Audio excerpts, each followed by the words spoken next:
The U, Pre-College Development Academy.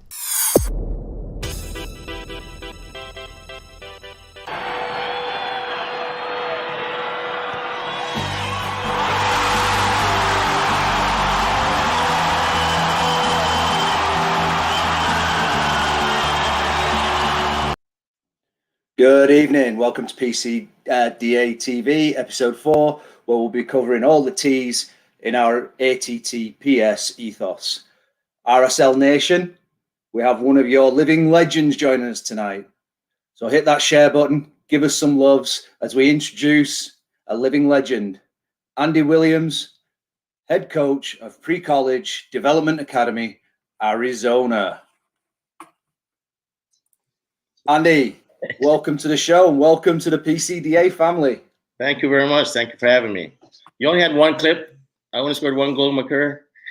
You know, when I was texting you earlier today asking you about that, you were right. The definition on a lot of them weren't great. So that was the best one. And to be fair, I did use the best one because when I did some research into that goal, that is ranked in the top 10 all-time Real Salt Lake goals ever. Oh, okay. I didn't know that one. I was joking with the boys just before we jumped online, though, saying that goalkeeper was a bit suspect. But we won't go there. It was a good finish. I liked it. That dip that you got on it, fantastic. So let's get started here. Why did you decide to join us here at PCDA?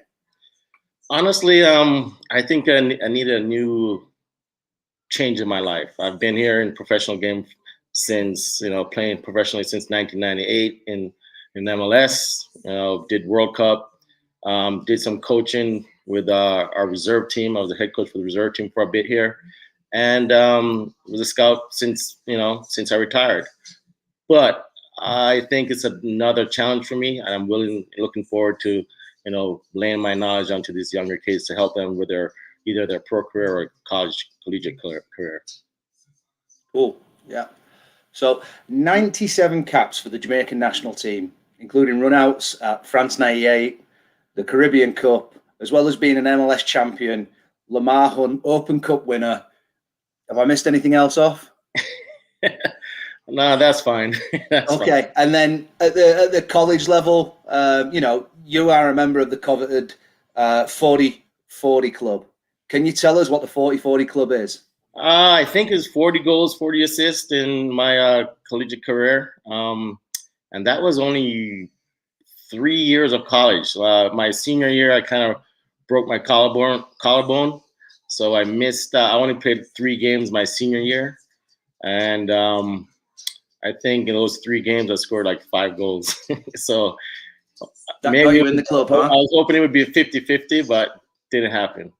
Fair enough. So when I saw that start, I actually looked into it, and apparently there are only actually 22 players. You are one of 22 players who are in that club. So that to me is a big deal. I thought that was a very interesting stat that I know people who are watching would love to see. So I brought that up, and yep, 40 goals, 40 assists in a 3-year college degree. I wonder how many of the other 22 players actually played the 4 years and got that over you. So good that it was fun. It was fun.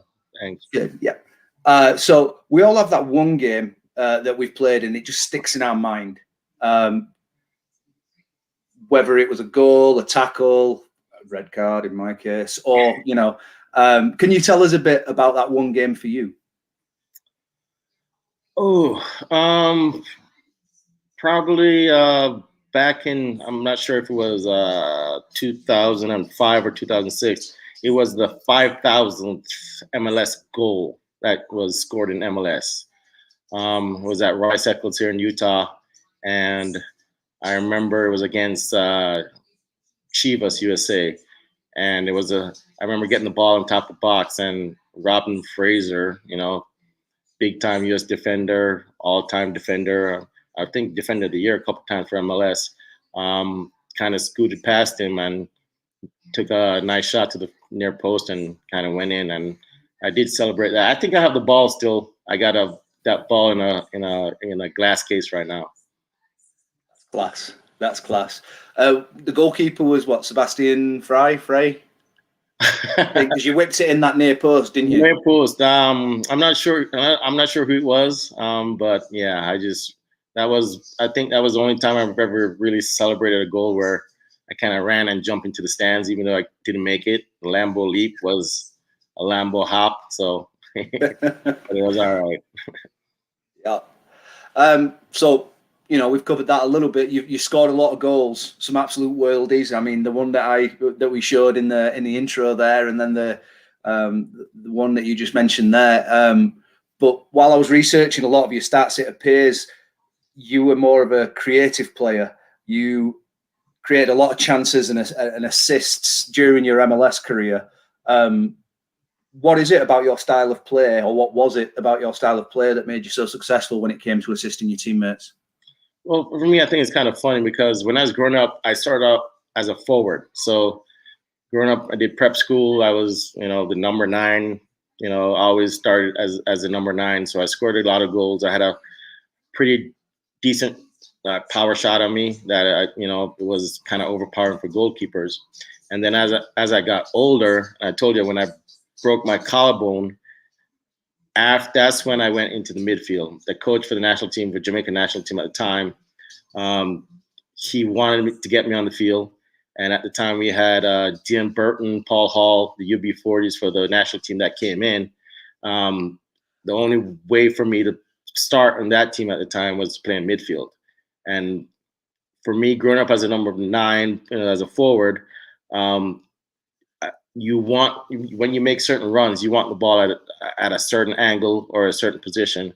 And I kind of took that when I went into midfield. I'm like, all right, if I was a forward, this is what the kind of pass I would want, me facing the goal or something for a tap in. And I kind of use that to say, all right, this is the type of ball that he would want, or I would want if I was a forward at that time. Okay. And UB40s, let me ask you, am I right about this? That is the Jamaican or British-born Jamaican players, correct? Yes. That was their nickname. And obviously the British band UB40 that was a reggae band, right? Correct. So if you guys didn't know that who are watching, yeah, and Robbie Carroll won there. He's got one. Yeah, we were the reggae boys. So reggae music, UB40. Yeah, so nice little tie-in. Hey, that's good banter. I like it. I love it. So, when you were at RSL, you were an assistant coach for a while, correct? Then you transitioned into the head scout position. Sorry. Can you tell us what qualities you'd look for a player to play at the MLS level?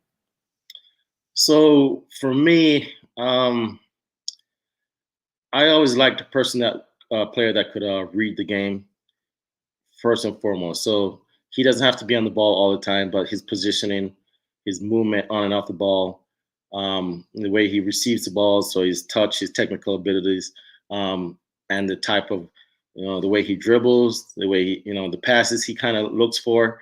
Those are the type of things I kind of look for first, and then I start getting deeper into the player's abilities of, how fast he is, quality of passing, and positioning. So that's the first thing I kind of look for is where he positions himself on the field. And then, of course, everybody needs to have that quality, first touch, to get them out of danger in the professional game. Yeah, I mean, I think that the first touch that you talked about, and I've been reading a lot about different aspects, and one of these things that I read was a player, when he's receiving the ball, it's not a technical problem, it's actually a psychological problem if they've got a bad touch. Is that something you would agree with that statement? 100%, because your first touch is everything, because it prepares you for that next touch or the next movement you're going to be making. And if it's not quality touch, you have to start that all over again. And by the time in professional level, you're already closed down or you're being tackled, and your first touch has to be on point no matter what. Right.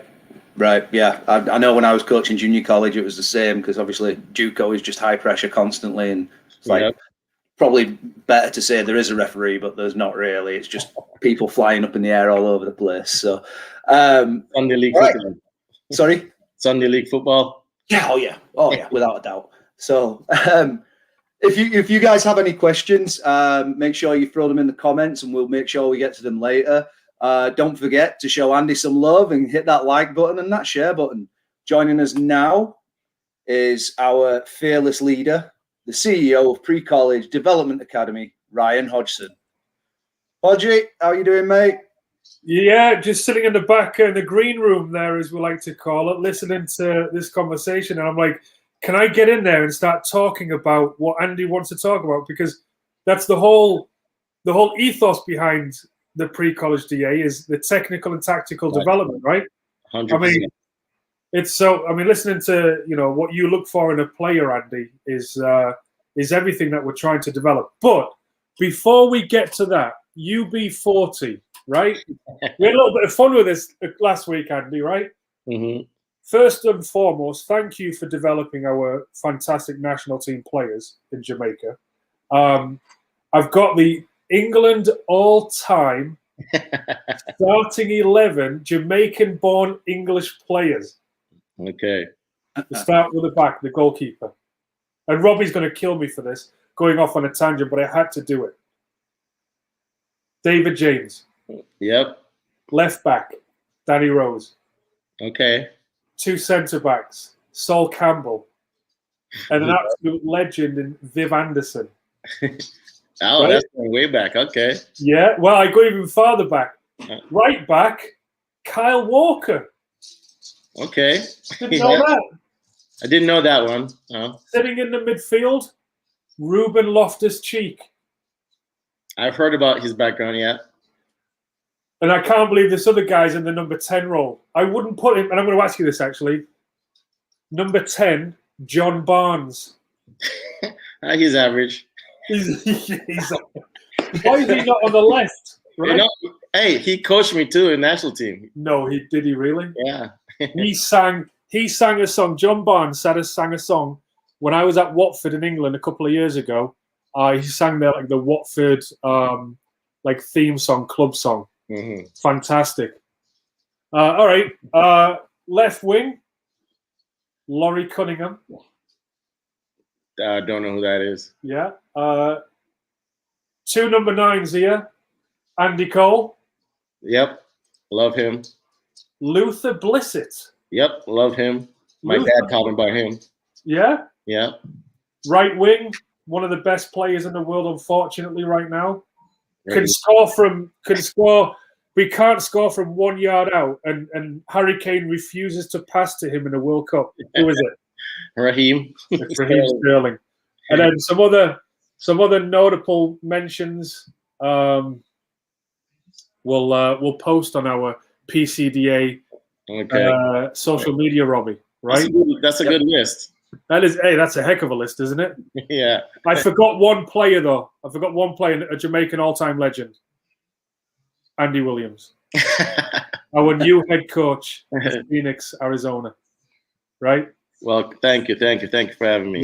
Yeah. Well, you know what? When we first spoke, and I looked at your background, your history, and just how humble you are, coming from an MLS club to the Pre-College Development Academy, which is a new initiative. Yes. Right, where we talk a good talk. Right. We're doing a really good job, and Robbie's doing a really good job on social media of saying this could be absolutely fantastic.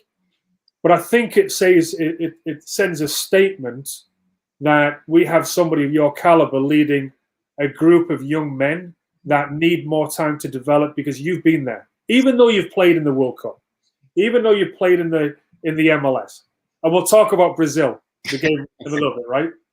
You've been there, you've done it, but you know what it takes, and you've obviously come across players that you've either mentored as a veteran, or you've come into the pro game as a rookie, and there was things that you needed to work on, or you see things that these younger guys need to work on that they should have had more time to develop in a system in America that is very good facilities-wise, coaching-wise, but the gap between youth soccer and the professional level, there's a major gap. There's a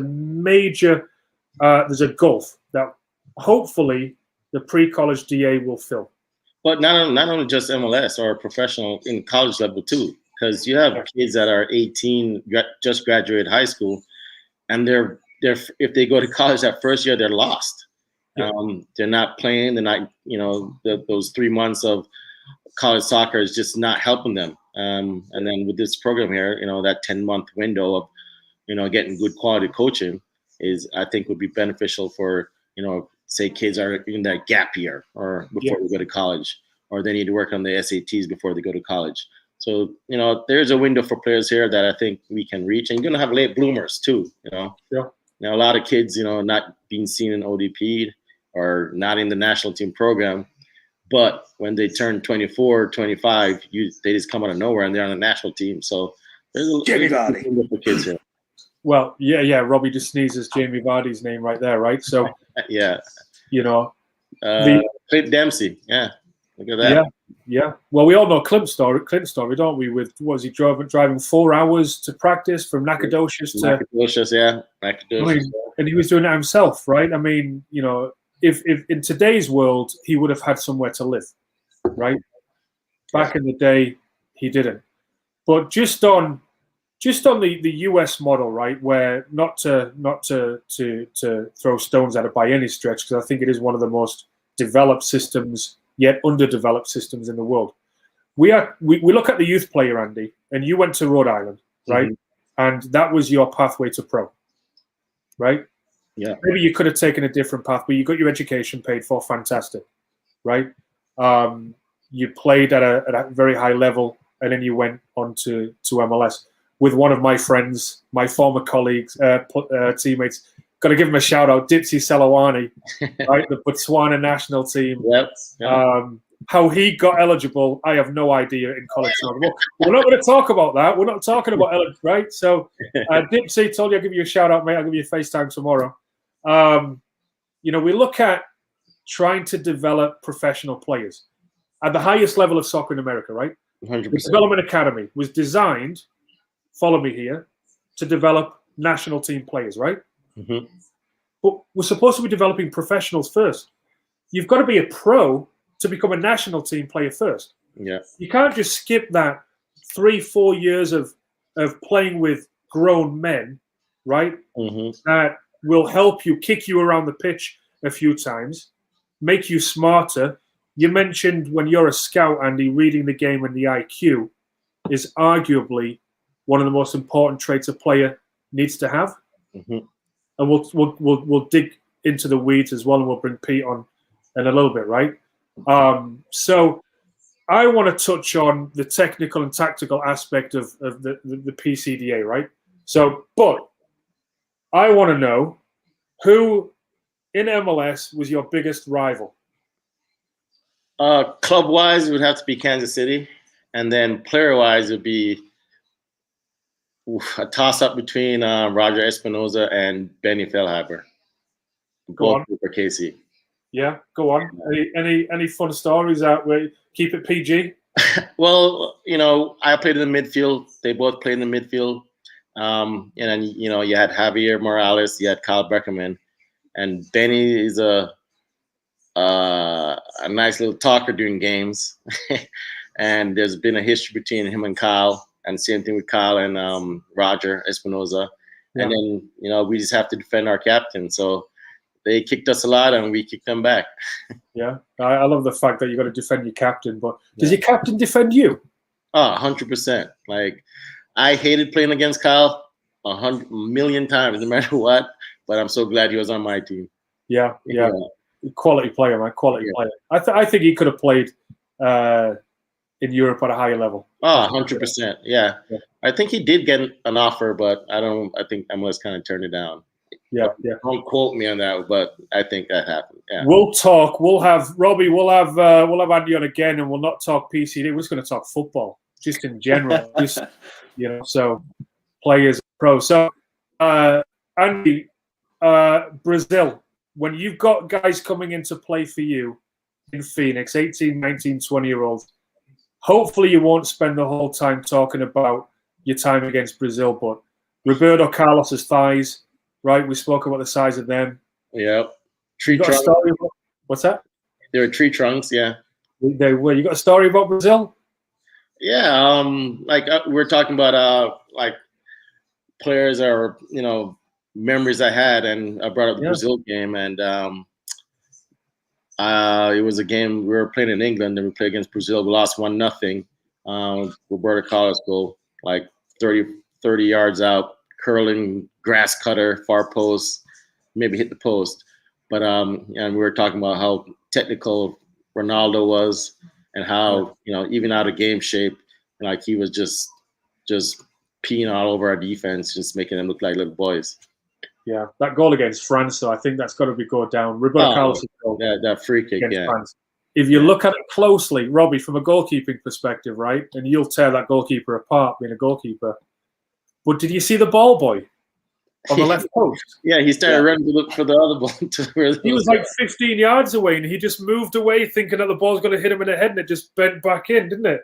Yeah, and same thing with Barthez. Barthez was like, goal kick. It was Barthez, wasn't it? Fabian Barthez. It was, wasn't it? Yeah. Well, another French Don't get me started on him. Come As on, a Man United fan, don't get me started on bloody Barthez. Barthez, would you take Barthez or De Gea? I'm coming out of retirement. I'll take me. Yeah. So, Andy, when I envisioned the academy, the PCDA, we engineered 5 pillars: the academics, technique, tactics, physical, psychological, and social. The biggest piece everybody wants to talk to is the technical and tactical elements, right? That's the meat behind the academy. Mm-hmm. That's why a kid, yes, they'll get their associate's degree, right? But yes, they'll develop socially. Yes, sports performance is arguably world class. Well, not arguably, it is going to be world class, right?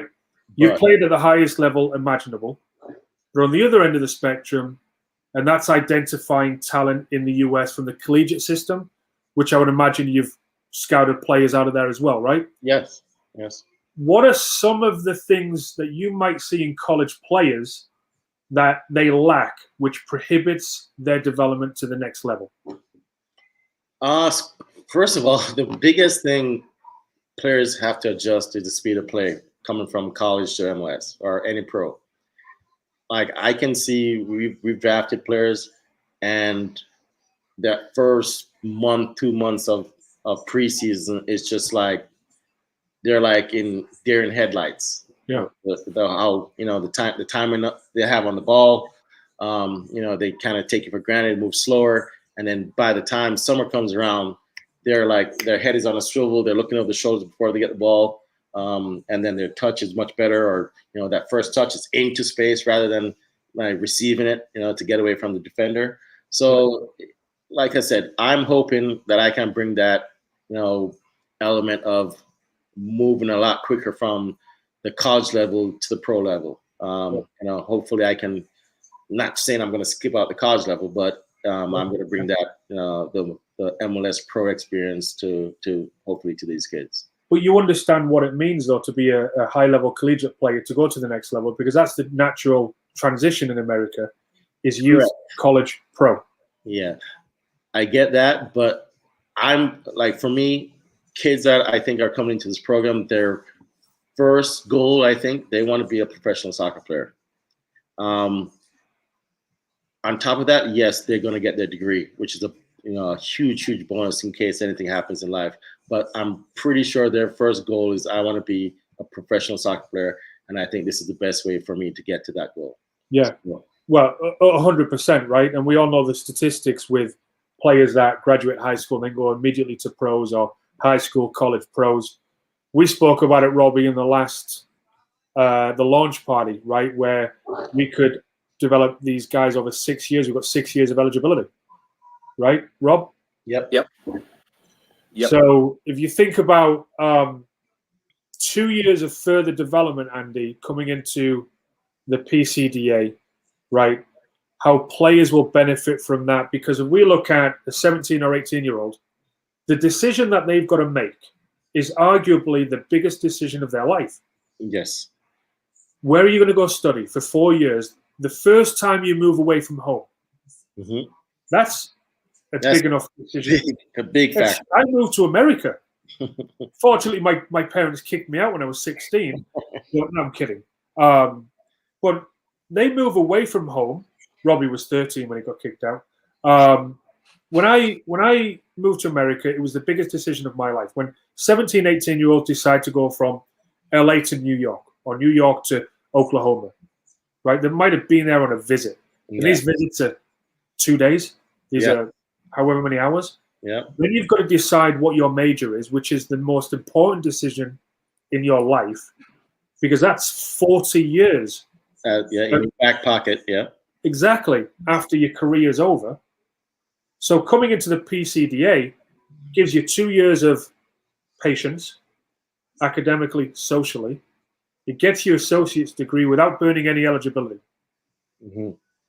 And in the shop window with people like you and Coach Pete, that's going to come on in a second, to showcase, and then in Iowa as well with our new head coach. Hopefully that will be announced in the next few days.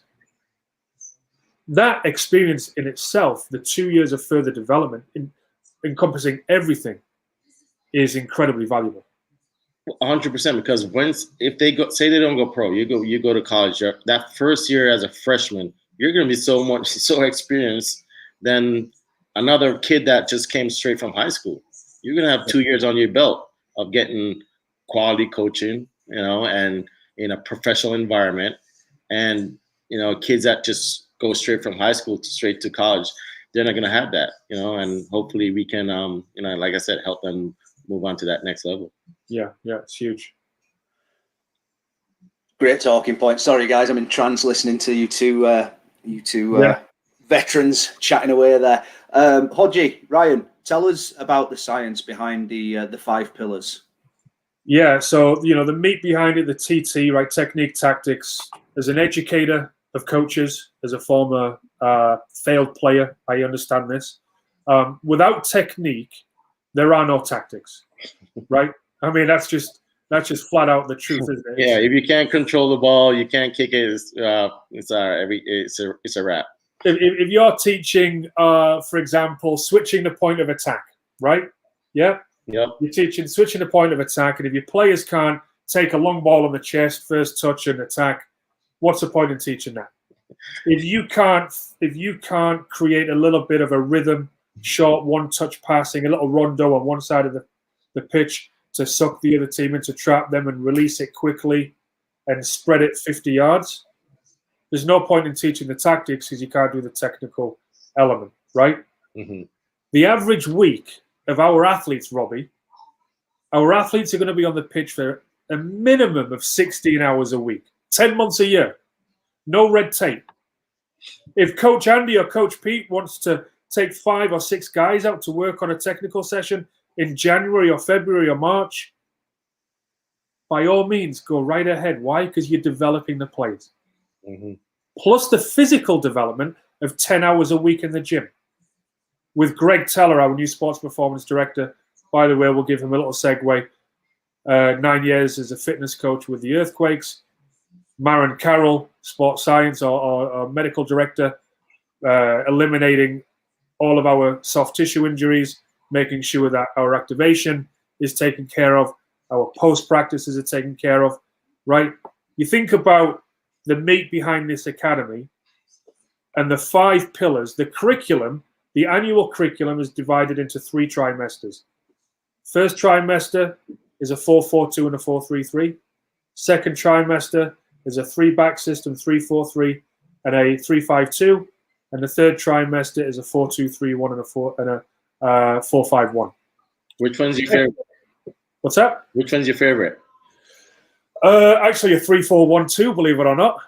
I do like that. Yeah, I do like that a lot. But the 3-5-2, you've got the 3-4-1-2 in between the 3-5-2.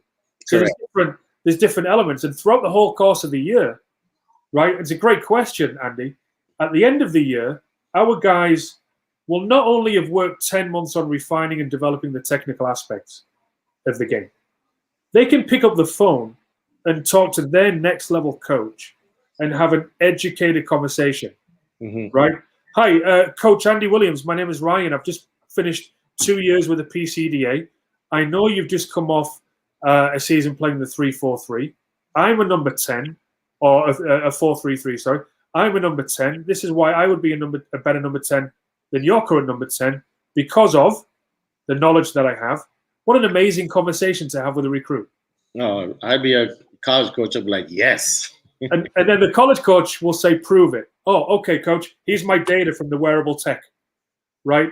Here's the numbers of touches that I have on my right foot, my left foot. How dominant are you with your right foot versus your left foot, Ryan? Well, I'm 65 right foot, 35 left foot. What's your current number 10? 70-20 or 70-30. Okay, that's a recruit that I want to talk to. We'll give monthly reports. We'll give monthly reports to the next level coaches. It's just like, because we can do it. We have the means and the people in place to do it, right? So really quickly, Robbie, I know you're pushing me, but this is important. This is really important. You know, we're talking about the curriculum. Well, yeah, okay, we've got the systems. Pep Guardiola says systems are just telephone numbers. They're just random numbers, right? Yeah. Well, they are just numbers, but you've got various styles of play, right? The players have got to understand the actual game, and you look for players that have good IQ first. But you talk about the 5 phases of play, and this is me as a coach now because I miss it.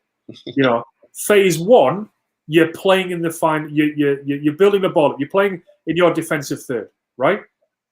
That's phase 1. Phase 2 is how you advance it to the midfield third, the middle third. Not playing in the middle third. It's how you advance it. Yep. Is it a pass? Is it a dribble? Might be very basic, but that is phase 2. Phase 3 is playing in the midfield third. How do you play? How do you plan to get that ball to the danger zone, to the final third? Third. Phase 4 is how you advance it. Is it a combo? Is it a dribble? Is it a vertical? Whatever it is. And then phase 5 is actually playing in the final third. You could go phase 6 and say, how do you finish? Finish, in the 18 box. My favorite, zone 14. That's all I'm going to say about zone 14, right? Because I knew you were going to throw that in. I knew it was coming. You know what? Football's golden square. Learn it, train it, believe it, right? Absolutely. So, you know, just to sum it up, the technical element and the tactical element of this whole academy, 16 hours a week of training, 5 days a week on the pitch on a morning, 3 afternoon sessions, maybe more with small group individual, the analysis of the sports science, getting the guys back on the pitch.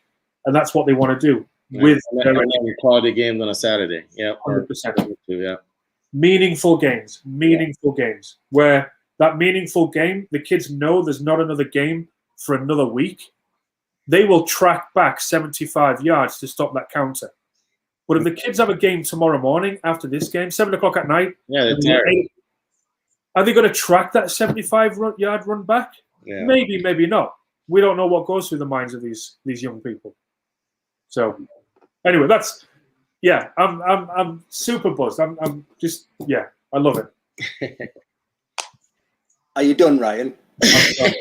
Okay, right, ladies and gentlemen. That's what Greg did. Right, ladies and gentlemen, make sure you hit that like button. Show us some love for our guests tonight. Please join me in welcoming the head coach of Pre-College DA Georgia back on the show, the man, the myth, the legend, the fan favorite, Peter Bunting. Pete, how you doing, mate? I'm good, guys. How are you? Hi, Peter. I knew Ryan was going to get a zone 14 in there somehow. He didn't get any half space slipped in there. I thought maybe we'd have a little half space mentioned. Well, what are half spaces? Let's talk. We're not going to talk about what are half spaces. What are low blocks, mid blocks, high blocks? I mean, all of these new philosophies and methodologies are coming out, which are all great. Right. Hey, real quick though, I had to put this in there. If you look at a young boy or girl who's growing up in the current system through high school and their club side, they train maybe 4.5 hours a week, and they get hopefully a 60 to 90 minute match on the weekend. So you're talking 6 hours total, including match play. And then how much are they actually on the ball during those sessions? Yeah. I mean, that one individual, that one player maybe only touches the ball 45 minutes per week, maybe an hour. You're talking 16 hours. Yeah. 16 hours of strict focused development. Like it's like you mentioned before, we're not talking about having to win big championships or anything. All we're talking about is how can we develop you to be the best player you can be over this 10-month cycle. It's unbelievable. It's phenomenal. You know, it was funny because when I was over on the East Coast, I coached some, development academy soccer as a goalkeeper coach, and my goalkeepers, the 14s, 16s, and 18s, they got more touches on the ball than the outfield players. But the goalkeepers in a game, depending on what team you play for, I grew up playing for Wakefield Schoolboys. I touched the ball a lot, but depending on what team you play for, goalkeepers, you maybe a minute in a game if you're lucky. That's including going and getting the ball for a goal kick and coming back in. Mm-hmm. And goalkeepers touch the ball more in training than any other player. I just that always just blew my mind when it comes to development. Sorry, I know it's a segue there. It was just something I wanted to throw in there. They have to go and take it out of the back of the net. Yeah. Some of us. Especially if Andy, we're going to have a PCDA staff game. We'll probably put it online and we can stream it. We'll stream it. Sponsored by Ben Gay. Hey, good shout out there. Hey, pass to my feet, not into space. Okay, if we're going to do that, Andy, you've got to shoot straight at me, not to the side of me. I refuse to run. Like that new in England, they've got the old over 65s league. You're not allowed to run. Have you seen that? That's no walking league, isn't it? Yeah, it's the walking league. It's class. Yeah. On a full-size pitch? I don't know. I think it's a 5v5 or something like that. But yeah, it has to be that, yeah. Can you imagine that? It'd take them 90 minutes just to get from one end to other, wouldn't it? If you go faster than 2 miles an hour, it's a foul. Yeah. Right. We actually segued again. We're talking about soccer rather than the meat and gravy here. So we'll get straight back into it. Andy, the PCDA curriculum calls for 3 trimesters. Obviously, the 4-back system, the 3-back system, and then finally another 4-back system with a 4-2-3-1 or a 4-5-1. Why do you think it's important for players that want to play at the collegiate level to cover those? I know Ryan touched on it a little bit. I'd like to hear more from your perspective. Yeah, because you have tons of coaches that play different systems, or you have some coaches that play 3 different systems a season. And for this player, if he's growing up playing this one formation and then gets tossed into a 3-5-2, formation when he goes to college, he's going to be lost, and it's going to take a lot of time for him to catch up, and that's just time waste for that player. So he's already being a freshman on top of that, probably not getting a lot of playing time to be in those positions. So he's on the sideline watching and not like learning on the field, which is the best way to learn is when you're playing in that situation rather than sitting on the sideline watching. Right. Pete, I'm gonna get you involved here, mate. I know you were sat in the green room on your own because Hodgie was hogging the microphone, wasn't he? But can you build on what Andy just said and obviously what Ryan said earlier in regards to the 3 trimesters and the benefits? Yeah, well, I think we see it all the time. It's part of the reason why we've developed and designed what we've put together is because you see a lot of kids come through one club, and it's really sometimes one club system. It's a certain club's way of play. And so they're very limited in what they can do when it comes to the game tactically. You're talking about Pep before, and it's like that interchangeability that he looks for and requires and gives autonomy to his players is they are able to do that because they understand the game tactically, and then they can execute in different positions technically, right? So if you're growing up in a club system where you're really only learning how to play one system or one particular way, I saw it on the sidelines at the club level. I want to switch to something, and I joined a new club in the Colorado area, and they have a particular way to play in a particular system. And I was like, but I don't have the players to play that. So rather than drive them into playing a particular way, why don't we just adjust it a little bit so that way they can be more effective, have more success. And ultimately now we have 2 different ways we can kind of move around to. So I think one of the things for me in particular that had me so excited about this opportunity was now you get to teach the whole game. You get to teach every part, every piece to it. Every different way you can play it, depending on what your opponents are doing, where your matchups lie. I mean, there's so many different variables that will come about in even one particular match that if a player doesn't have that necessary education and development and understanding and then the ability to execute, they're never going to the next level, which maybe is why our system somewhat is bankrupt in certain areas or is failing the player in terms of going on to that next level because you jump out of a high school, you jump out of your club career and you go into a college, and all of a sudden you've been playing a 4-2-3-1, playing out of the back, playing laterally, playing reverse pass, drawing players in, but then just oofing it long and trying to get up top, and then having the midfield runners to join in. And then you go to a possession-based coach in college who's playing a 3-5-2 and wants to attack down the wings and then balance through the half space to find zone 14, right, Ryan? And they're like Andy said at the very beginning, they're fucking lost. Excuse my French. They're lost. They are absolutely lost. Yeah. Another add to that, like I've been in situations where, say you're chasing the game, you're down 1-0, and your coach pulls off a wing back or right back to go attack to try and get that tying goal. I've been in situations in professional soccer where the players are like, "What? Like, we never practiced this. Like, so how are we going to play this in a game?" Like, and they're like, just like looking at each other lost. So I just think this is a benefit if we can, go over all these formations with these kids and to help them whenever they get to wherever they go.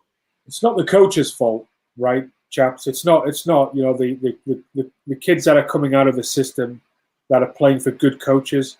It's not their fault that they're not able to develop the overall player, right? What I mean by that is, if you look at the current collegiate system, let's just say you will play 2 games a week on average, right? So 10 weeks is your collegiate season. From the last weekend in August to the last weekend in October is your league season, and you go into the playoffs, right? Mm-hmm. If you think about a Friday-Sunday schedule, let's start Friday. Friday's game is very, very good. Why? Because you have the whole week to rest, recover, and train for Friday's game. But let's just say you're playing against a 4-4-2, and you need to take that whole week to plan against a high press or whatever it might be. You play your Friday's game, and you're on the road. You've traveled there. Saturday, you're back on the pitch, recovery, walk through, stretch. Sunday's game has to be arguably at noon because you've got to get back to campus because you've got to go to school. So it's less than 36 hours of rest and recovery. But where in the previous week do you plan to play against a 3-5-2 or a 3-4-3? Mm-hmm. And then you go back to campus, and then the NCAA has to give you a day off, right? So Monday's your day off. Yeah, you're in the gym individually recovering, foam rolling, whatever. Tuesday, you're back on the pitch as a group. You can't be at 100% because you just come off a long weekend. Wednesday, you're back on the pitch.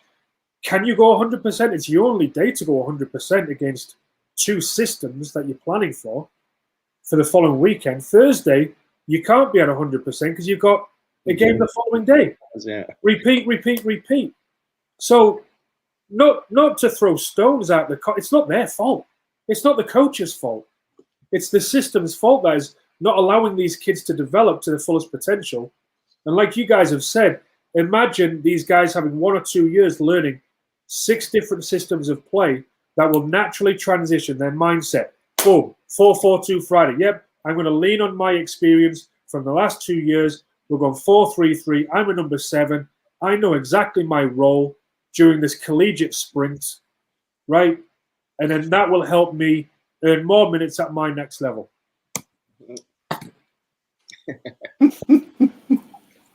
Yeah, the confidence, right? Like they can handle anything that gets thrown at them. Yeah, been there, done that. Yeah, of course they can. Yeah. I'm not going to lie, folks. I really wish I had the capability to do an action replay of Ryan Hodgson dropping the microphone. That happens once in a lifetime. Well, we'll do it a lot. We'll do it a lot with PCDA because it's incredible, right? And providing the pathway to the UK as an option, to the US as an option, it's going to be phenomenal. And even more coming up with our a new brand sponsor, our apparel sponsor, even more. That'll be coming up midweek next week. Amazing. Right? Exposure, pathways. Yeah, man. Growing and growing every day. One more question before we go. And I've got three guys who know a heck of a lot about this game. I'm not going to use a bad word like somebody else in this room. I can't even believe it. Who's that? I don't know.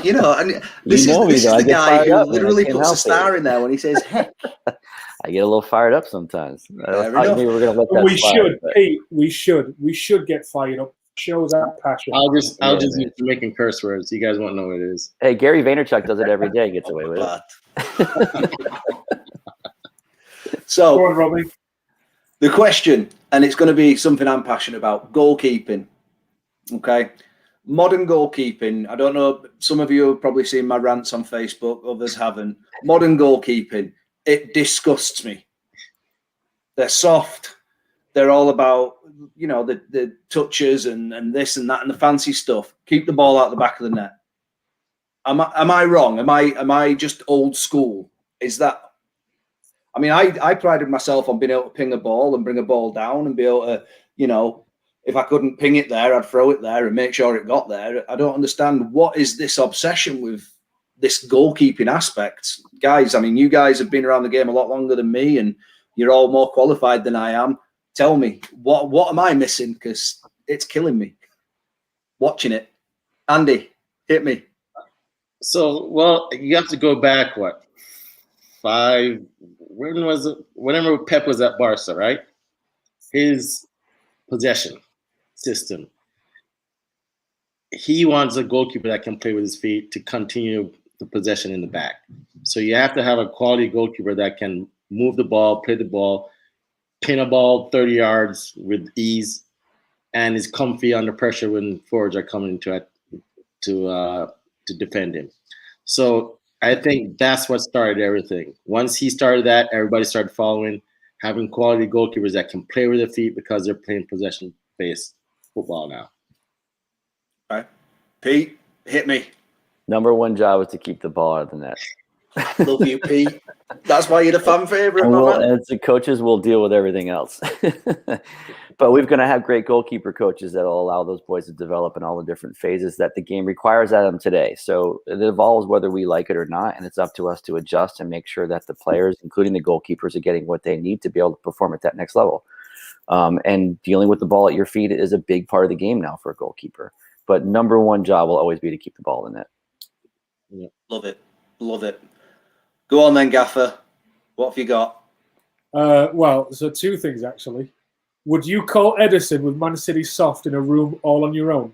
Yeah. I doubt that, mate. I doubt that.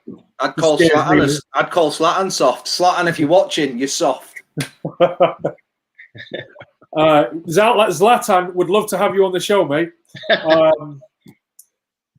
The goalkeeper is the extension of the back line, isn't it? He or she, right? They are a safety valve to relieve the pressure. They are the first point of attack. They are the number one attacker when they have the ball. So I think, yeah, first and foremost, keep the ball at the back of the net because you might be called upon 2 times in the whole game. And your job is to make a save. And if you can't make those saves, and that's why I always say his name wrong, I'll just say Kepa. Yeah, Chelsea. Is Azabalaga, whatever his name is no longer the number one choice, is because his shot stopping was just atrocious.